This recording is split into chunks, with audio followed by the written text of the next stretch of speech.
Current affairs के आज के अंक पे महत्वपूर्ण करंट अफेयर्स लेकर फिर आपके साथ उपस्थित हूँ। कई सारे टॉपिक लेकर के आज मैं आप लोगों के साथ हूँ और बहुत सारे तथ्यात्मक चीजें हैं। देखो, एक चीज ध्यान रखना, जो मैं यहाँ पे लिखवाता जा रहा हूँ, जो बोलता जा रहा हूँ, कोशिश करिए पेन आपका चले, अपनी भाषा में लिखिए, कैसे भी लिखिए। देखो, दो तरीके हैं, एक तो मैं आपको बोलूं और आप हूबहू लिखें। एक तरीका आपके पास यहाँ पे एक स्वतंत्रता है, फ्रीडम है कि आप अपनी भाषा में शॉर्टकट में भी लिख सकते हैं, जैसा आपको समझ में आ जाए।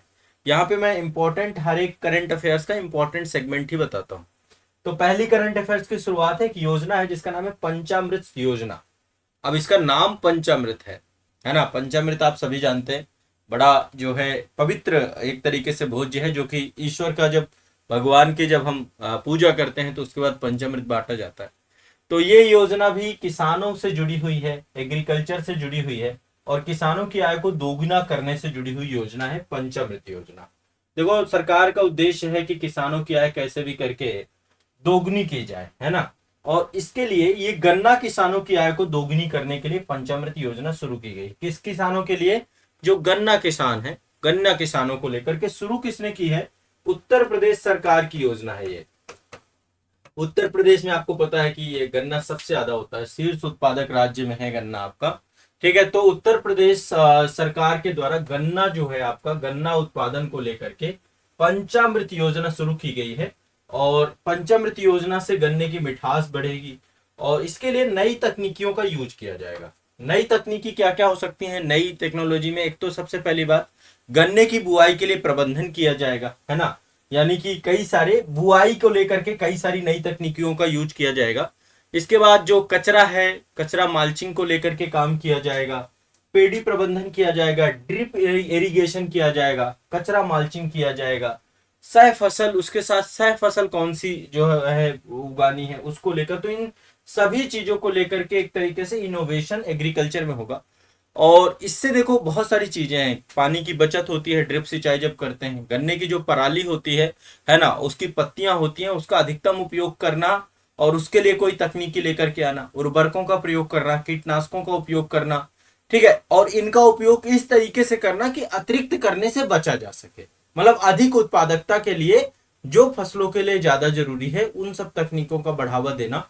और इससे किसानों की आय में निश्चित तौर पे जो है आपकी, आपको पता है कि वृद्धि होती है। ठीक है, तो ये आपको ध्यान रखिएगा। और ये एक योजना, बहुत प्रभावी योजना उत्तर प्रदेश सरकार के द्वारा पंचामृत योजना चालू की गई। ठीक है, तो रफली आपको ये आइडिया होना चाहिए। ठीक है, चलिए आगे चलते हैं। अगला चलते हैं, आपको पता है कि बहुत सारे स्टेच्यू बनाए जा रहे हैं, बहुत सारे मंदिरों का भी उद्घाटन किया जा रहा है, तो एटलीस्ट आपको पता होना चाहिए। आपको पता है जगत गुरु श्री संत तुकाराम महाराज जी का एक मंदिर का उद्घाटन किया गया है। ये मंदिर आपके सामने पूरी तरीके से शिला मंदिर है, शिला मंदिर, शिला से बना हुआ है। और अभी इसका उद्घाटन प्रधानमंत्री जी के द्वारा किया गया था, अभी तो नहीं किया गया, टाइम 2022 का है। आपको पता है पिछले 1.5 साल की करंट अफेयर्स लेकर के चलता हूं मैं यहाँ पे। तो जून 2022 में प्रधानमंत्री नरेंद्र मोदी जी के द्वारा जगत गुरु श्री संत तुकाराम जी का शिला मंदिर का उद्घाटन किया गया था। ठीक है, तो ये शिला मंदिर है आपका। और आपको पता होगा तुकाराम जी जब भक्ति आंदोलन चल रहा था तो धरकरी और बरकरी संप्रदाय थे आपके, 17वीं शताब्दी के एक संत हैं आपके, और इन्हें ये बरकरी संप्रदाय से जुड़े हुए। किससे? बरकरी संप्रदाय से। महाराष्ट्र का संप्रदाय है ये, पुणे में हुआ है, ये भी ध्यान रखिएगा, पुणे, है ना, पुणे में ये उद्घाटन हुआ है और ये बरकरी से जुड़े हुए हैं, बरकरी संप्रदाय। ठीक है, बरकरी संप्रदाय। तो जगत गुरु श्री संत तुकाराम जी महाराज जी का शिला मंदिर है, ये आप देख पा रहे होंगे प्रधानमंत्री नरेंद्र मोदी के द्वारा। इस संत तुकाराम जी हैं, इनका जो है मंदिर का उद्घाटन किया गया है और ये आप देख सकते हैं। तो बरकरी साम्राज्य, मतलब यहाँ पे महाराष्ट्र में पुणे में एक जगह थी देहू, देहू में ही ये मंदिर का उद्घाटन किया गया, यहीं पर इनका जन्म हुआ था। ठीक है, और इन्होंने जो है अभंग कविता नामक साहित्य की एक मराठी शैली में रचना भी की है ना। और लोक कथाओं को आध्यात्मिकता के साथ जोड़ा है, स्पिरिचुअलिज्म के साथ जोड़ा है। ठीक है, और कीर्तन पद्धति को जो है आप देख सकते होंगे, प्रधानमंत्री जी भी ये हाथ में जो है कीर्तन पद्धति को इन्होंने इस्टेब्लिशमेंट करने का प्रयास किया है संत तुकाराम जी ने भक्ति आंदोलन के टाइम पीरियड पे। तो ये समाज सुधारक भी थे, इन्होंने जाति विहीन समाज का संदेश दिया, कुरीतियों का खंडन किया। तो बहुत बड़ा योगदान है भक्ति आंदोलन के संतों का भारत के निर्माण में, क्योंकि जिस तरीके से इन्होंने मध्यकालीन कुरीतियों पर कुठाराघात किया वो अपने आप में बहुत बड़ी बात है। ठीक है, तो दूसरा करंट अफेयर्स आपका ये है, पहला पंचामृत योजना, दूसरा संत तुकाराम जी का पुणे के देहू में क्या बना है आपका शिला मंदिर का उद्घाटन किया गया। ठीक है, चलो आगे चलते हैं। देखो वर्ल्ड बैंक से आज बहुत सारी चीजें आपको पढ़ाने वाला हूँ। वर्ल्ड बैंक की एक रिपोर्ट आती है, उस रिपोर्ट को आज मैं आपको पढ़ाने वाला हूं। इसका नाम है विश्व विकास संकेतक 2021 की रिपोर्ट है। इसके तहत बहुत सारी चीजें आप लोग जानोगे आज। क्लियर है? वर्ल्ड बैंक की रिपोर्ट एक पढ़ेंगे, दो दो रिपोर्टें मैं दिखाऊंगा। एक तो विश्व विकास, लिख लो इसको, ये रिपोर्ट इंपॉर्टेंट है, संकेतक, ठीक है, 2021 ये रिपोर्ट है आपकी विश्व विकास संकेतक 2000। इसमें अब कई सारी चीजें आपकी आएंगी। देखिए मैं एक बार आपको दिखाता हूं, ये रिपोर्ट है, ये है आपका, इसको हम दूसरे इंग्लिश में है वर्ल्ड डेवलपमेंट रिपोर्ट 2021। ठीक है, ये रिपोर्ट है। ठीक है, अब ये डेटा जो है वर्ल्ड बैंक द्वारा जारी किया जाता है, हर साल जारी होता है। उद्देश्य ये है कि अच्छा जीवन स्टैब्लिश किया जाए, है ना। डाटा जितना, ये डेटा पूरा है आपका बेटर लाइफ्स के लिए, कि आपका जीवन बेहतर हो सके, लोगों का जीवन बेहतर हो सके, तो ये डेटा रहता है। अब इसमें जो इंपॉर्टेंट डेटा है, मैं कुछ डेटा आपको बताता हूँ ताकि आपको आइडिया हो। देखिए एक तो है राष्ट्रीय सकल राष्ट्रीय आय, सकल राष्ट्रीय आय, सकल राष्ट्रीय आय, आय आपने 3-4 कॉन्सेप्ट पढ़े होंगे, इकोनॉमी की क्लास की है आपने, तो मैंने आपको जीडीपी बताया है, एनडीपी बताया है, इसके बाद जीएनपी बताया है, मैंने आपको जीएनपी बताया है, इसके बाद मैंने आपको एनएनपी बताया है, एनएनपी बताया है। ठीक है, यहाँ पे बात हो रही जीएनपी की, या फिर कह सकते हैं ग्रॉस, ये ग्रॉस नेशनल प्रोडक्ट या ग्रॉस नेशनल इनकम, है ना, सकल राष्ट्रीय आय की बात हो रही है। जीएनआई भी यही है आपका, सकल राष्ट्रीय आय। ठीक है, तो कह रहा है कि सकल राष्ट्रीय आय के मामले में, हाँ, सकल राष्ट्रीय आय के मामले में विश्व के 5 देश कौन से हैं, शीर्ष देश। मतलब अब इसमें थोड़ा सा डेटा आपको आइडिया लगेगा कि विश्व में कौन कौन सी इकोनॉमी है। तो जीएनआई के मामले की बात कर रहे हैं हम यहाँ पे, ग्रॉस नेशनल जो है आपका इनकम है। तो जीएनआई में 5 कंट्री टॉप में, नंबर 1 तो आपको पता है यूएसए है आपका। यूएसए के पास लगभग 23 ट्रिलियन डॉलर है, मतलब 23 ट्रिलियन डॉलर जो है यूएसए के पास है पूरी, यदि इकोनॉमी की बात करें। इसको मैं बिलियन डॉलर में कन्वर्ट कर दे रहा हूं, तो एक रफली आपको एक आइडिया लग जाएगा कि किस कंट्री की क्या स्थिति है। टॉप 5 कंट्री हम यहाँ पे देखेंगे, अर्थव्यवस्था के जो ग्रॉस नेशनल इनकम के तौर पे है उसकी बात कर रहे हैं। तो इसके पास टोटल, यदि हम पूरी जीएनआई के तौर पे अर्थव्यवस्था को देखते हैं, तो टोटल है इनके पास 23,539, ठीक है, बिलियन डॉलर, बिलियन डॉलर। ये तो अमेरिका की स्थिति है। अब बात आते हैं चीन की, बात करते हैं। दूसरे नंबर पे है चीन। अब चीन का डिफरेंसेस आपको इसी से पता चल जाएगा, 16,785 बिलियन डॉलर। अब आप लोग की सबकी इच्छा होगी कि भाई भारत का भी बताइए कि भारत कहाँ पे है। तो टॉप 5 में इंडिया है या नहीं है? है इंडिया, टॉप 5 में हम भी हैं, लेकिन बहुत पीछे हैं। मतलब देखेंगे यदि, इसके तीसरे नंबर पे जापान है, चौथे नंबर पे जर्मनी है, और 5वें नंबर पे हमारा भारत है। चौथे नंबर पे जर्मनी है। एक रफली आपके पास डेटा होना चाहिए, मैं इसलिए आपको ये दे रहा हूं कि विश्व की बड़ी अर्थव्यवस्थाओं के तौर पे, सकल राष्ट्रीय आय के तौर पे आपका भारत का क्रम 5वां है। ठीक है, भारत के पास टोटल है 3023 बिलियन डॉलर, बिलियन डॉलर। अभी हम 5 ट्रिलियन इकोनॉमी की बात कर रहे हैं, तो अभी टाइम तो हमें लगेगा, नो डाउट। ठीक है, जर्मनी कोई बहुत ऐसा नहीं कि बहुत आगे है, जर्मनी को क्रॉस कर देंगे जल्दी, टेंशन ना लो। 4,298 बिलियन डॉलर जर्मनी है। ये दो जाइंट बन चुके हैं, अमेरिका और चाइना दो। और जापान की बात करें तो 5,367 बिलियन डॉलर इसके पास है। तो ये आपके सकल राष्ट्रीय आय के मामले में टॉप 5 कंट्री हैं। पहला तो ये आपको ध्यान रखना है। अब एक होता है आपका PPP mode, purchasing power parity, इसी को हिंदी में बोलते हैं क्रय शक्ति समता। इसके आधार पे जो है विश्व की 5 अर्थव्यवस्थाएं, ठीक है, पीपीपी के आधार पर। परचेजिंग पावर पैरिटी मतलब सिंपल सी बात है, मतलब मान लीजिए कि एक होटल में आप जाते हैं, होटल में मतलब मान लीजिए 100 रुपए में भारत में खाना खाते हैं मान लीजिए, और यही चीज $1 में अमेरिका में कितना मिल जाएगा आपको। तो एक देश की मुद्रा का दूसरी देश की मुद्रा की परचेजिंग पावर की हम क्षमता को देखते हैं कि वो उस देश की क्षमता, जैसे मान लीजिए 1 किलो चीनी यहाँ पे मान लीजिए 40 रुपए की मिलती है, तो वही 1 किलो चीनी का अमेरिका में क्या वैल्यू होगा। तो एक बास्केट में किसी देश की मुद्रा से कितना हम क्रय कर सकते हैं, उस आधार पे यदि देखें तो विश्व की नंबर 1 अर्थव्यवस्था बन चुकी है पीपीपी के आधार पे। नंबर 1 पे है चीन। अब ये आपको सरप्राइजिंग लगेगा, मैं उधर के डेटा नहीं लिखूंगा, मैं अब यहाँ पे क्रम से आपको बता देता हूँ। नंबर 1 पे चीन है, नंबर 2 पे यूएसए है, और यहाँ पे एक सरप्राइजिंग चीज लगेगी, नंबर 3 पे भारत है आपको। पीपीपी के आधार पे हम विश्व की तीसरी सबसे बड़ी अर्थव्यवस्था बन चुके हैं, इकोनॉमी, ठीक है। चौथे नंबर पे हम जापान है, जापान है, और 5वें नंबर पे जर्मनी, जर्मनी। क्लियर है, स्पष्ट है। पीपीपी के आधार पे क्रय शक्ति क्षमता, ये सब इकोनॉमी में मैंने बहुत अच्छे से समझाया है, ये डेटा रख लीजिएगा भाई, आप लोग ध्यान रखिएगा, ये इंपॉर्टेंट है। तो एक आपका है जीएनआई यानी जीएनपी, ग्रॉस नेशनल प्रोडक्ट या ग्रॉस नेशनल इनकम, ये आपके टॉप 5 कंट्रीज हैं आपकी अर्थव्यवस्था के तौर पे, और पीपीपी के आधार पे 5 कंट्री मैंने आपको बता दी। अब जीडीपी की बात कर रहे हैं कि भाई जीडीपी के आधार पे, जीडीपी के आधार पे 5 कंट्री, जीडीपी ये है ग्रॉस डोमेस्टिक प्रोडक्ट के आधार पे। अब ये तीनों उदाहरण, ये चारों उदाहरण जिनको नहीं आती हैं, एक मेरा वीडियो पड़ा हुआ है, उसमें पड़ा हुआ है, ध्यान रखिएगा, मास्टर वीडियो है इकोनॉमी का, एक बार उस मास्टर वीडियो को देख लेना, आपको बहुत अच्छे से इकोनॉमी समझ में आ जाएगी, मैंने बहुत शानदार तरीके से वहां पे समझाया है, तो एक बार समझ लेना, बाकी आता तो होगा ही, क्लास किया होगा, यदि पढ़ा होगा तो आता होगा। टॉप 5 जीडीपी में नंबर 1 यूएसए है, नंबर 2 पे चाइना है, जीडीपी की बात कर रहे हैं, चाइना है, नंबर 3 पे जापान है, वही क्रम है आपका, जापान है, और नंबर 4 में जो है आपका जर्मनी है,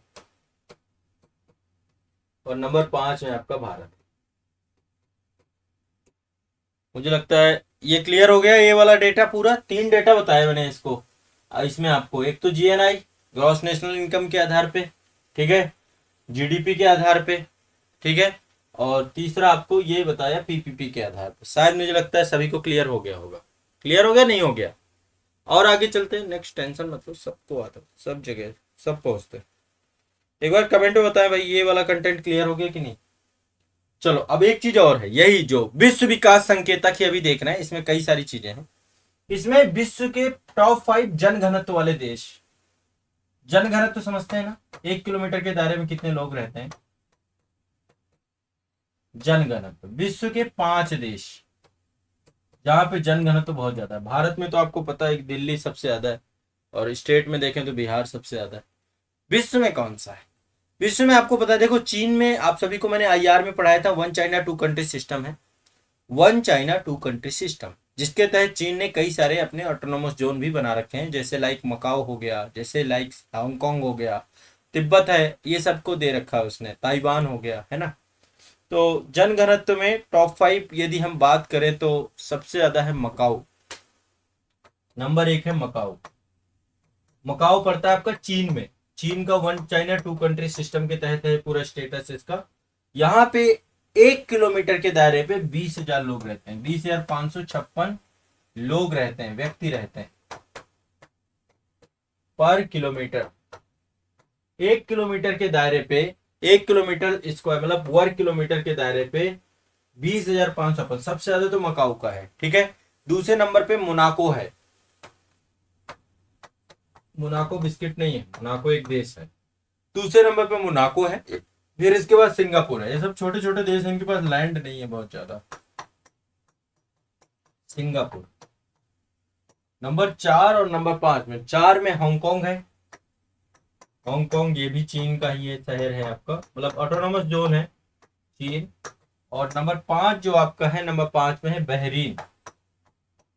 ये टॉप 5 जनघनत्व वाले हैं आपके विश्व विकास संकेतक, ये भी ध्यान रखिएगा। क्लियर है, स्पष्ट है। अब एक और है आपका कि कौन सा देश है जो कि प्रति व्यक्ति सबसे ज्यादा कार्बन डाइऑक्साइड उत्सर्जन करता है। सबसे ज्यादा कार्बन डाइऑक्साइड, प्रति व्यक्ति कार्बन डाइऑक्साइड उत्सर्जित करने वाला देश कौन सा है? प्रति व्यक्ति की बात हो रही है यहाँ पे। ठीक है, ये सारे डेटा हैं, आपको एक रफली आइडिया रहेगा। प्रति व्यक्ति CO2 को उत्सर्जित करने वाला देश, विश्व के 5 देश देखते हैं, हर जगह मैं 5 देश आपको पढ़ा रहा हूं। प्रति व्यक्ति कार्बन डाइऑक्साइड जो है उत्सर्जित करने वाले देश, ठीक है, 5 देशों की बात हो रही है यहाँ पे। तो 5 देश में नंबर 1 पे कतर है, नंबर 1 पे है कतर, ठीक है। प्रति व्यक्ति CO2 सबसे ज्यादा उत्सर्जित करता है कतर, लगभग कितना 32.8 मीट्रिक टन ये करता है। नंबर 2 पे बहरीन है, वहीं पे है, कतर के पास ही है आपका ये देश, छोटा सा है, ठीक है। बहरीन के बाद कुवैत है, सब ये खाड़ी देश है। कुवैत, पेट्रोलियम है यहाँ पे खूब सारा, आपको पता है, ठीक है। कुवैत नंबर 4 में आपका, यहाँ पे सब पेट्रोलियम उत्पाद है इस आधार पे, और जनसंख्या बहुत ज्यादा है नहीं, क्षेत्रफल बहुत ज्यादा है। इसके बाद UAE है आपका, संयुक्त अरब अमीरात, और नंबर 5 पे आपका है ओमान, ओमान, ठीक है। तो प्रति व्यक्ति CO2 उत्सर्जित करने वाले 5 देश कतर, बहरीन, कुवैत, UAE और ओमान। क्लियर, स्पष्ट है सभी को? कोई दिक्कत, कोई समस्या? पहले ये वाले मैंने जितने बताए सारे आपको बताने हैं सभी को, कि हो गया ना? क्लियर है, स्पष्ट है?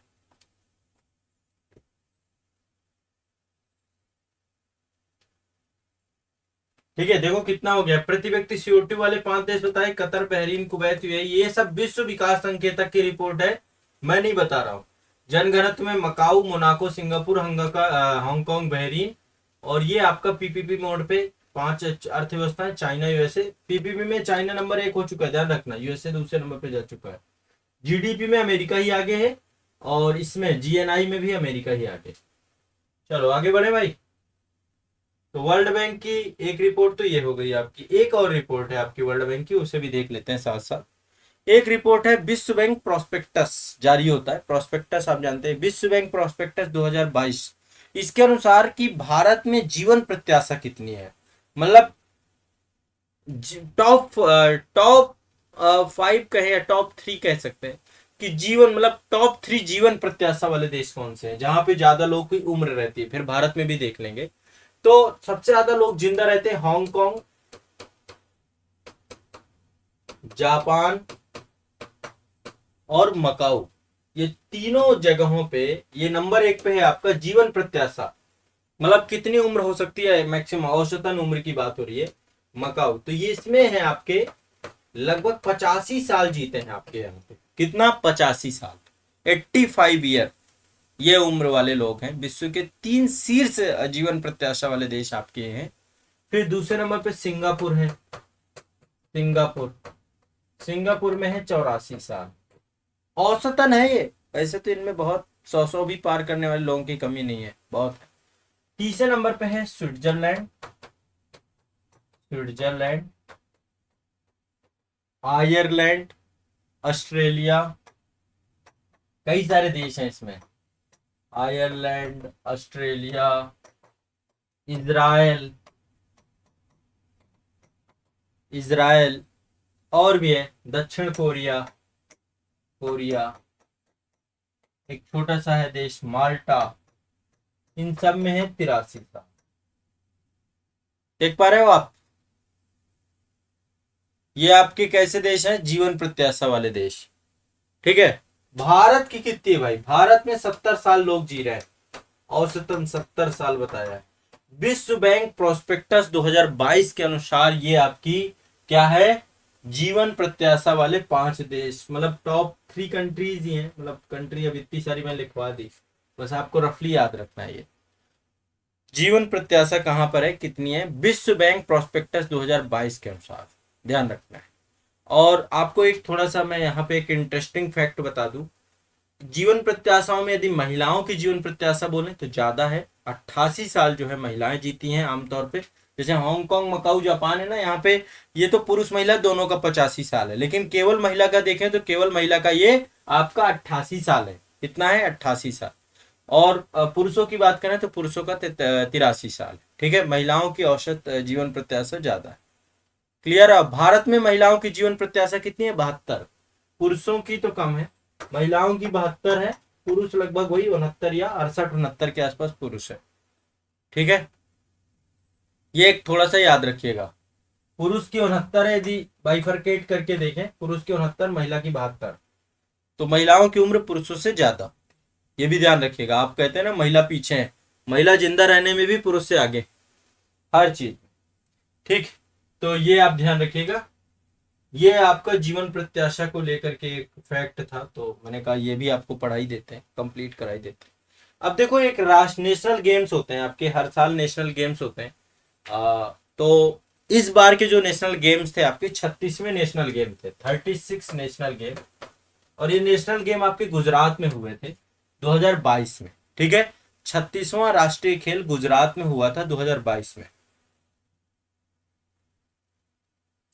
ठीक है, 36वां राष्ट्रीय खेल गुजरात में हुआ था। इसका आयोजन आपका 29 सितंबर से स्टार्ट हुआ था, 29 सितंबर से लेकर के 12 अक्टूबर 2022 तक आपके ये गेम हुए थे। ठीक है, तो ये आयोजन का समय क्या था? 29 सितंबर से 12। कहाँ हुआ था? गुजरात में। कहाँ हुआ था? गुजरात में। ये जरूर ध्यान रखना। गुजरात के 6 शहरों में इनका आयोजन किया गया था नेशनल गेम्स का, अहमदाबाद, गांधीनगर, सूरत और भी जो अन्य शहर हैं वहां पर। अब मुद्दा यह है कि दो तीन चीजें पूछता है कि भाई कौन था टॉप में, ये आपको पता होना चाहिए। ठीक है, तो एक तो पहले देखिए शुभंकर है आपका, शुभंकर का नाम है सवाज। सवाज, ये शुभंकर है। हमेशा कोई भी गेम होगा उसका शुभंकर होता है। ये एशियाई शेर का प्रतिनिधित्व कर रहा है। ये शेर की आकृति आप देख रहे हैं ना, इसको सवाज बोल रहे हैं। ठीक है, पदक तालिका में 5 कौन कौन से, पदक तालिका के 5 जो आपके हैं कि किसने टॉप 5 में थे। ठीक है, तो चूंकि भारत के राज्यों में ही होता है, तो सबसे पहला जो है, जो राज्य और टीम है, एक है सेवा खेल नियंत्रण बोर्ड है आपका। सेवा, इसी को सर्विसेज भी बोलते हैं हम लोग। सेवा खेल, ये टीम है इसकी, सेवा खेल नियंत्रण बोर्ड। ये नंबर 1 रही, नियंत्रण बोर्ड, ये नंबर 1 रही टीम। नंबर 2 पे आपकी रही महाराष्ट्र, महाराष्ट्र। फिर रही नंबर 3 पे हरियाणा, हरियाणा। नंबर 4 पे कर्नाटक, कर्नाटक। नंबर 5 पे तमिलनाडु, तमिलनाडु। ये टॉप 5 आपके जो प्रदर्शनकर्ता राज्य या टीमें हैं उनके बारे में चर्चा कर रहे हैं।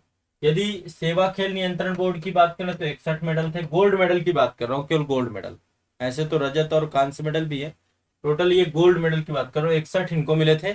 महाराष्ट्र के पास 39 गोल्ड मेडल थे। हरियाणा के पास जो है टोटल 38 गोल्ड मेडल थे।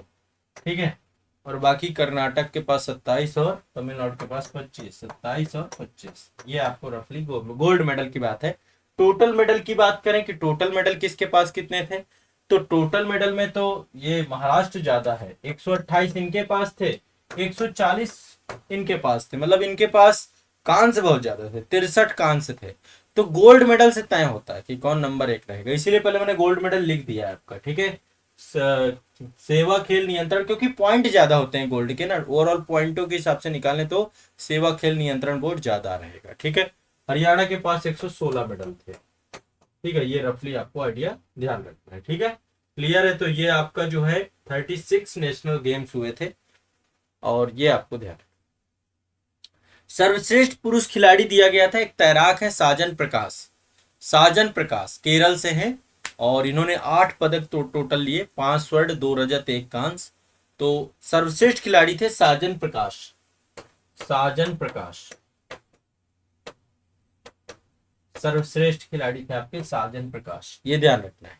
ठीक है, सर्वश्रेष्ठ। और सर्वश्रेष्ठ महिला खिलाड़ी, ये तो सर्वश्रेष्ठ पुरुष खिलाड़ी थे आपके। ठीक है, सर्वश्रेष्ठ महिला खिलाड़ी भी तैराक थी, इनका नाम था हसिका रामचंद्र। हसिका रामचंद्र कर्नाटक से थी, 7 पदक इन्होंने लिए। ठीक है, साजन प्रकाश के 8 पदक थे, केरल से थे, और हसिका रामचंद्र आपकी कर्नाटक से थी, 7 पदक थे। ठीक है, ये भी दोनों आप याद कर लेना। अच्छा ठीक है, 36वां का गुजरात में हुआ, 37वां कहाँ होगा? 37वां राष्ट्रीय खेल आपका होने वाला है गोवा में।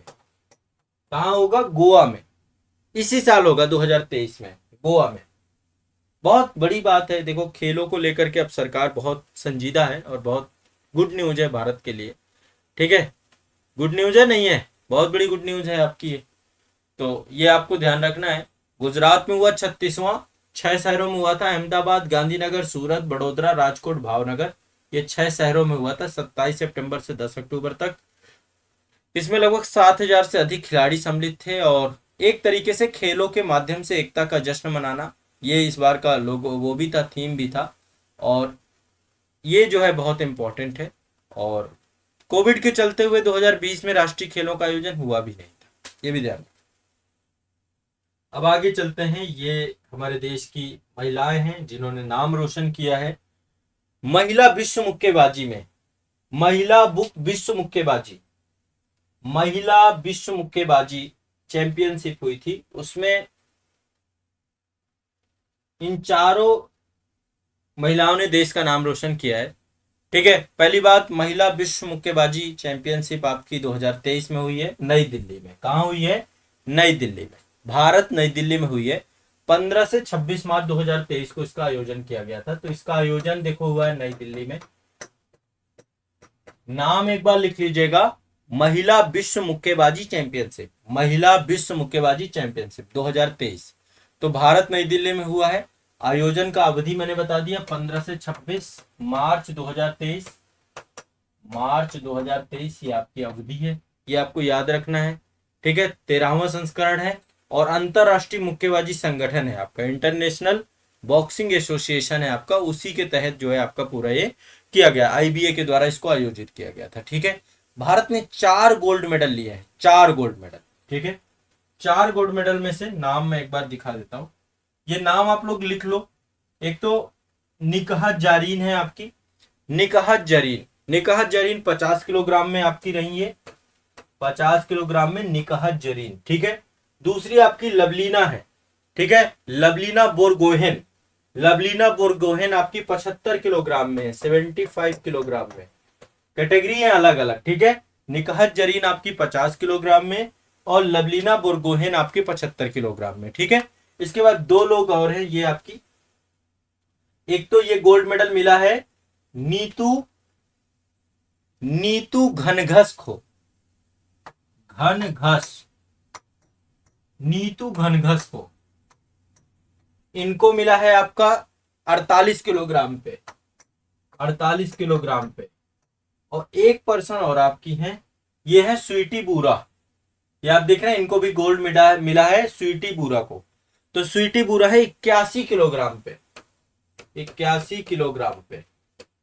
ठीक है, तो ये आपको ध्यान रखना है, ये टोटल 4 गोल्ड मेडल, चारों महिलाओं का नाम, निकहत जरीन, लवलीना बोरगोहेन, ठीक है, नीतू घनघस, और ये है स्वीटी बूरा।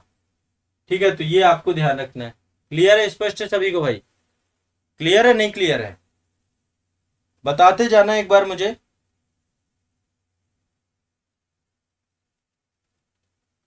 ठीक है, चलो आगे बढ़ते हैं। नेक्स्ट आगे चलते हैं। आईएसएसएफ राइफल पिस्टल विश्व कप प्रतियोगिता, आईएसएसएफ वर्ल्ड कप हुआ है आपका, ये राइफल और पिस्टल का वर्ल्ड कप प्रतियोगिता थी, विश्व कप प्रतियोगिता थी। आईएसएसएफ वर्ल्ड कप, ये राइफल और पिस्टल दोनों को लेकर के होती है। इसका आयोजन हुआ भोपाल में। कहा हुआ? भोपाल में। टाइमिंग क्या थी? 20 से 27 मार्च 2023 को भोपाल में आयोजन हुआ। कहा आयोजन हुआ? भोपाल में। आईएसएसएफ राइफल या पिस्टल विश्व कप प्रतियोगिता 2023 भोपाल में आयोजन हुआ। ठीक है, और पदक तालिका में टॉप, यदि हम 3 की बात, मतलब कि सबसे नंबर 1 पे कौन था, तो नंबर 1 पे चीन था। इसमें नंबर 1 में चीन, नंबर 1 में क्या था? चीन था। भारत दूसरे नंबर पे था पदक तालिका में, भारत दूसरे नंबर पे। तो पिस्टल और राइफल का जो कंपटीशन होता है उसमें ये आपका ISSF world cup rifle and pistol प्रतियोगिता है, 20 से 27 मार्च 2023 को आपकी ये हुई है। चीन नंबर 1 है, भारत दूसरे नंबर पे है। ठीक है, ये ध्यान रखना है। और भारत की तरफ से सरबजोत, ये 10 मीटर एयर पिस्टल राइफल में गोल्ड मेडल इन्होंने जीता है। इसके अलावा जो है रिदम सांगवाल हैं, उन्होंने जीता है। और बहुत सारे लोग हैं, एक मनु भास्कर हैं, उनके द्वारा भी जीता गया है। तो कई लोगों ने जीता है। ठीक है, ये आपको ध्यान रखना। क्लियर है, स्पष्ट है। चलिए, आज के लिए इतने सारे बहुत ज्यादा करंट अफेयर्स ले लिए थे मैंने, पर्याप्त ले लिए थे। आईएसएफ वर्ल्ड कप ये मैंने आपको बता दिया। ठीक है, और ये आपकी जो महिला विश्व मुक्केबाजी चैंपियनशिप थी, ये आपका हो गया। ठीक है, वुमेन वर्ल्ड बॉक्सिंग चैंपियनशिप आपका था, ये हो गया। इसके बाद 36वां नेशनल गेम गुजरात में, 37वां आपका गोवा में होना है। ठीक है, वर्ल्ड बैंक की 2 रिपोर्टें हो गई, 2-3 रिपोर्टें खूब चर्चा में हो गई। ये आपका जो है तुकाराम जी का शिला मंदिर बनाया गया है। ठीक है, और पुणे में है आपका ये, और पंचमती हो। पता है भाई, क्लियर है, स्पष्ट है सभी का। काफी करंट अफेयर्स बता दिया, बस रट जाओ, जितना बताता जा रहा हूँ क्लियर करते जाओ, पढ़ते जाओ, रटते जाओ, ये काम करते जाओ। ठीक है, याद कर लो ये सारा जितना करंट अफेयर्स है। ठीक है।